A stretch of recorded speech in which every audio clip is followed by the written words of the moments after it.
Men put invisible fluorescent powder into a special solution. After stirring evenly, make fluorescent water. Then he gently dipped his finger in it. Draw a smiling face on the table. Then pick up the UV light and shine on it. The effect is very good. So he immediately placed an ancient coin in fluorescent water. After drying, place it in a delicate small box, anonymously mailed to the museum director who loves collecting ancient coins. And when the curator opens the box, she immediately fell in love with this coveted ancient coin. However, as long as her fingers touch the invisible fluorescent powder on the coin, she has already fallen into the trap set by Cage. Meanwhile, teammate David, disguised as a tourist, take a camera and shoot around the museum. But actually, he is using the laser frequency transmitter on the camera to trigger the thermal induction alarm device under the exhibition cabinet. As the alarm on display cabinet 8 of the museum is triggered, the Declaration of Independence contained inside was transmitted back to the underground vault by the fully automatic anti-theft system. The curator came upon hearing the news. Open keyboard. Enter the password for the vault. She didn't notice at all that the fluorescent agent on her hand had been left on the button. Wait for the curator to enter the vault. David slipped into the museum's computer room, using a small electric drill to cut through the protective tube. Carefully insert the transmission line with a micro camera into the pipeline, stuck on the surveillance line of the museum. The monitoring permissions in the museum have been successfully cracked. David quickly set all the cameras to a stationary state, and then Cage disguised himself as a mechanic,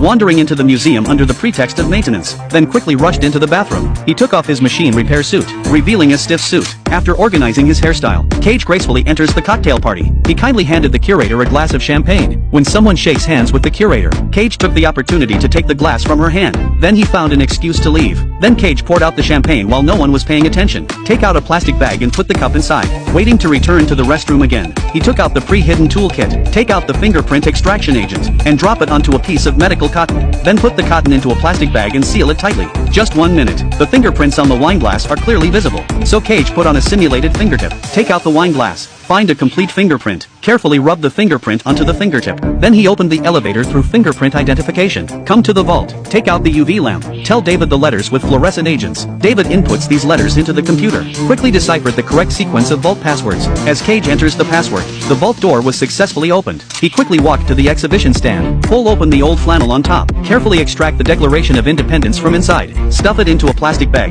He walked out of the museum while no one was paying attention. However, what Cage didn't expect was, the museum director has been secretly observing him all along, because she also wants to know if there is a legendary treasure map on the back of the Declaration of Independence.